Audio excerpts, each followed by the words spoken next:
gray. The walls of the maintenance stalls were all a very monotonous, dull gray. The particular wall I was staring at had the merit of being a very clean gray. Pit-bugs were notoriously hardy and reliable, so being a stables pit-bug technician meant there were usually long periods of nothing to do.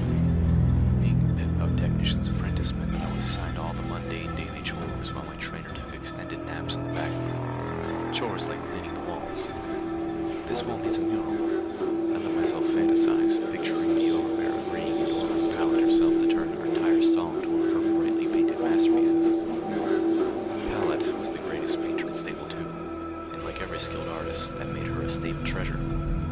Life in Stable 2 inevitably began to eat your spirit. You're born in the stable, you lived your whole life in the stable, you're going to die there, and the course of your life is largely laid out for you to see by your Cutie Mark party. So the Overmer insisted that a new song be added to the stable's broadcast repertoire each week. That in public areas where they painted and adored with uplifting and motivational murals, that regular parties were planned in the atrium, all in an effort to distract and stave off depression. Reality came crashing back as I stared at the eternally blank gray. Beautifying maintenance areas was tragically low in priority already. The pit-bug technician stall was one of the least trafficked parts of maintenance. I felt my ears droop as I started to realize I'd be staring at the same gray wall nearly every day for the rest of my life. Oh dear, is it really that bad?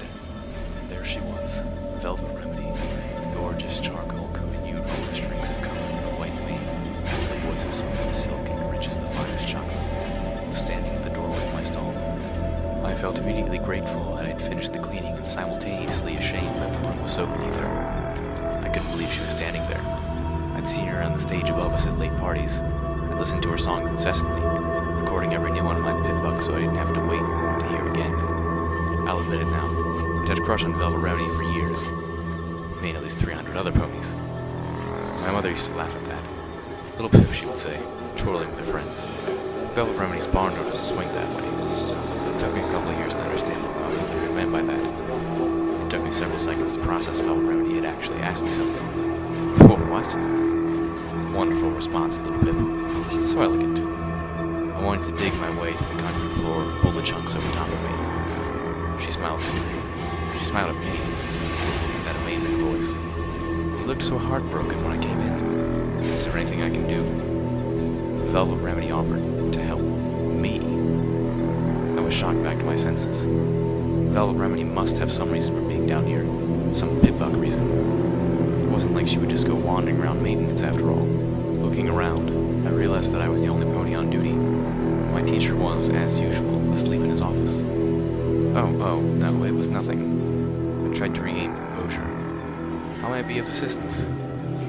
Velvet Remedy's expression was both compassionate and unconvinced, but she lifted a forehoof, raising her pit-bug to my gaze. A more elegant model than mine, with her initials in Cutie Mark, a beautiful bird with wings outstretched and beak open in song, embellishing it tastefully. I hate to be a bother, but it's begun to chafe. Could you replace the padding? Oh, absolutely. I was already levitating the special keys used to unlock a Pip-Boy from a pony's foreleg. As an apprentice Pip-Bug technician, I had all manner of special precision tools in my pockets of my utility barding. I'll have it done right quick. The Pip-Bug came off with a click. Velvet Remedy chuckled hesitantly, lowering her hoof. Oh no, that's all right. Take your time. I'm going to put some salve on this leg back in my room and rest it up for the afternoon. That's right. Velvet Remedy was performing at the Stable 2 Saloon tomorrow night. I would have to polish it up and make it worthy of being worn above her hoof. If I spent all night on it, I could give it a full tune-up, have it running as smoothly as the day she got it, and still have it back to her before or so. All right, I'll have it back to you by this time tomorrow. You won't be disappointed, I promise. She smiled at me again, and all the gray in the world couldn't darken my day. Thank you. And then she turned to go. I watched as her Cutie Mark disappeared around the doorway. Then she was gone. The next day I was whistling one of Velvet Remedy's songs as I walked down the halls toward her room. Turning the corner, I was started out of my reverie by a mass of ponies gathered outside Velvet Remedy's room. Damn! I was going to have to battle my way through the hoofprint seekers and paparazzi. Levitating the pit-bug higher, I started to shove my way into the crowd. She's gone! How could she leave? The hushed ponies and panicked whinnies around me grew alarming. Why would she abandon us? Gone. Velvet Remedy was gone?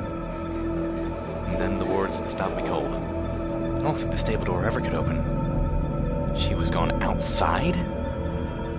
Don't worry, every pony, boomed the voice of the overmare from somewhere in the crowd. I have the tag of each and every pony in the stable. I will personally send out a rescue party. We'll have our velvet back by the end of the day. Worry not. I felt I was drowning in cold, wet cement. My gaze slowly moved up towards the pip-bug floating above me. I lowered my head, slowly trying to back out of the crowd, curling the floating pip-bug close. When the overmare brought up Velvet Remedy's tag, it would lead every pony not to Velvet, but to a pip-bug sitting in maintenance. With a thump, I backed into some pony, startling me enough that the levitation field evaporated, and poof! A clean and shiny pip-bug clattered to the floor. Turning, I found myself eye to eye with the overmare. She didn't speak, her gaze turning to the pip-bug on the ground. Velvet Remedy's initials and cutie mark clearly visible. What is this? The overmare spoke slowly and dangerously. All eyes turned to me. I could feel every pair of eyes. Nobody spoke. The silence bore down like a lead blanket. My mouth went dry. I couldn't find my voice. I didn't need to. I could feel the wave of loathing. Dozens of Velvet Remedy's fan ponies, and I was the pony holding the reason why their idol was lost to them. The overmare's voice was low and surprisingly gentle. Take it to your room, swiftly. She didn't need to tell me twice. I lay on my bed that evening, opening Velvet Remedy's paper on the radio with my own information of the tragedy of the day. I couldn't believe it. Velvet Remedy was gone. I couldn't understand. How could she leave? Why would she go? The door out of stable 2 was closed and sealed, but a ghost story someone told me my first and only slumber party had given me horrible nightmares and still lurked in the shadows of my head. The tale of a pony who somehow got the stable door open and stepped outside, only to find that there was no outside. Just a great nothingness that whisked the pony away, devouring her soul that she was nothingness too. Empirically, I knew that wasn't the case, but the mental image still haunted me. The two things I did understand was that Velvet Remedy had gotten me to remove her pip-bug so the overmare couldn't track her with it. And I was screwed. Being the smallest pony my age, and the last to get my cutie mark, I did not facilitate building friendships with my peer ponies. Mother honestly didn't help either, nor did waking up screaming at my first slumber party. So I was used to being alone, but I'd never had enemies before. I'd been beneath the notice of other ponies, but I'd never had one hate me. I really couldn't blame them either, even though it totally wasn't fair. They were upset and hurt and needed a scapegoat. The news hadn't mentioned me by name yet, just Velvet Remedy's custom-decorated pip-bug was found in the possession of a pip-bug technician pony. But with a whole 2 of us, it wasn't hard for every pony to figure out, even with the scene outside her room earlier. The overmare was speaking on the radio. We are all feeling this loss, but I want to remind every pony that Velvet Remedy chose to do this. She chose to leave her home, to abandon us, her family. She betrayed my trust and she betrayed yours, just as she betrayed the trust of the pony who she tricked into removing her pip-bug, ensuring we could not find her. I know many of you are angry or hurt. I urge you to direct that anger where it truly belongs. As thankful as I was for her words, it wasn't going to change the resentment that I would face every day, even if every pony kept it to themselves. It hung in the air like old smoke. I distracted myself with the errant pip-bug, taking note of an encrypted file. I'd spotted it yesterday, figuring it was probably an unfinished new song. I didn't want to open it then, both out of my respect for Velvet Remedy's privacy and a dislike of spoilers. But I guess it didn't matter anymore. The song would never be played. Opening a pouch on my utility barding, I withdrew an access tool that would allow me to remove the encryption safely and easily. It was a sound file. I played it. The override code for opening the door to Stable 2 is CMC3BFF.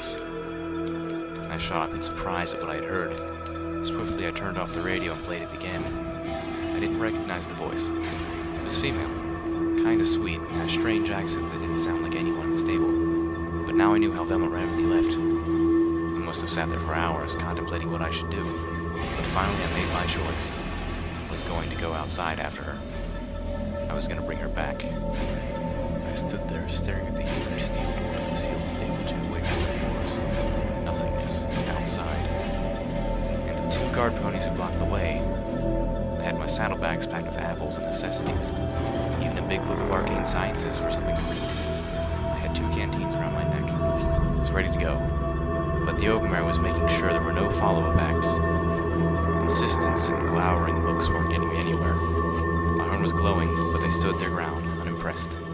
They weren't going to let me anywhere near the control panel. "Hey, aren't you the filly who let our velvet get lost outside anyway?" one of the guards inquired, daring me taking a leading step forward. The other guard looked away in disgust. I'm not sure if he was disgusted at me, or if he felt like the Overmare seemed too concerned about ponies wanting to take it out on me. I was kind of hoping the performer considering what I was about to do to them. Thud. The metal footlong above them dropped onto their heads, knocking both out cold. Earthquake. They never see that levitating something up behind you trick coming. I was at the controls entering the passcode from Velvet Remedy's pip-up when the Overmare's voice boomed through the nearby speakers. "Stop! I order you to stop this instant." Yeah, that wasn't going to happen. "Guards, I want every pony at Stable 2 door. Stop that filly." Oh, crap. My host flew up to the main switch for the door, and I prayed to Celestia that the code worked. Then, with all my strength, I threw the switch. A loud clanging filled the